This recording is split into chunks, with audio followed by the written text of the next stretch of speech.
Hi guys, postman's bin. This one says transmission shaft. It feels more like a couple of wheels. Either way, that's not going to be what I wanted, because I'm absolutely sure if I ordered wheels, I ordered 4. But no doubt I will have got it wrong by misunderstanding the listing again.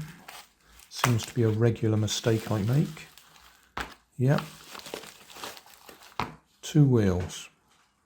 Absolutely certain I ordered 4.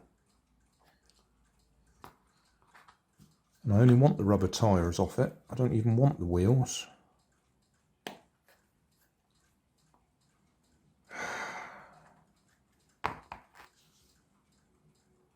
Wasted money again then.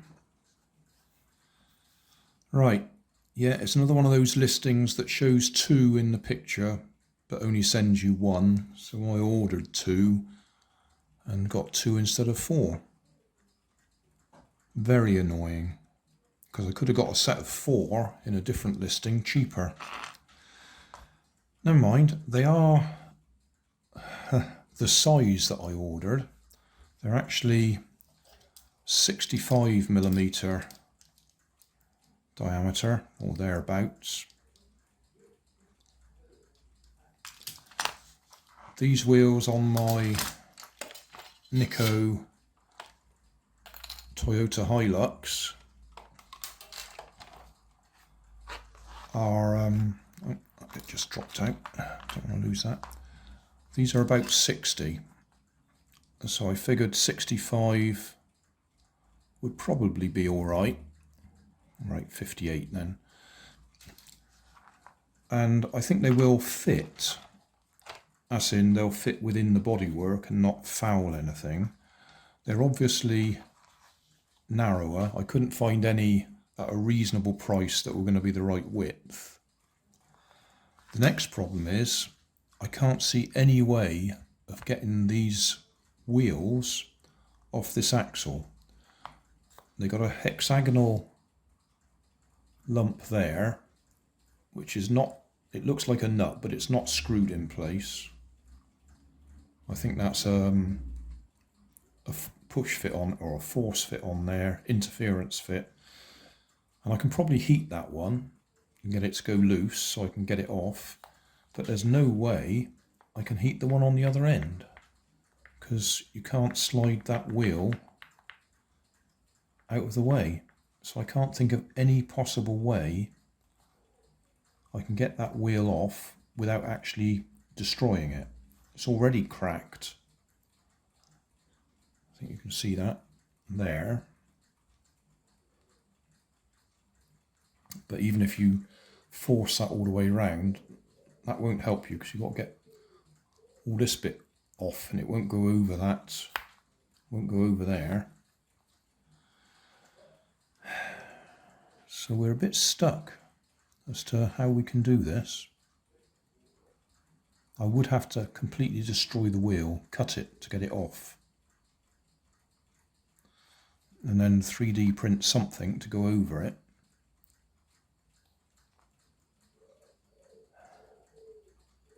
I can figure out a way of doing it. You have to be in several parts.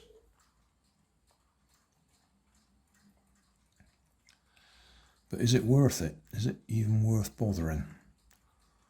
Or shall I just see if there's any other possible way of getting the right size tyres? The other option is to actually print them, and that's not as easy as it sounds, because you can get a rubber type of filament, but I'd have to do quite a few adjustments to my printer to allow it to print with it, because I've been looking up on it, been watching videos and that, and I'll have to do quite a few modifications to the printer, which I don't want to do just for the sake of printing a couple of tyres. It would be an interesting project, but yeah. Plus, I think the rubber stuff gives off different fumes, so I'd need a proper fume hood on the 3D printer. At the moment it's just in the back spare bedroom or workroom, whereas I'd need to vent it properly. PLA's alright when you're printing with it, but anything else is going to give you fumes that you don't want in the house. So I'm not sure where to go now. I'm going to sit on it and think about it for a while. Thanks for watching. If you want more information, check down below in the video description. If you like this video, you might like this one up here. And if you want to subscribe, you can check out my channel over here. Up here is my latest video on my channel, and down here is a video playlist associated with the video you've just watched. Thanks again for watching.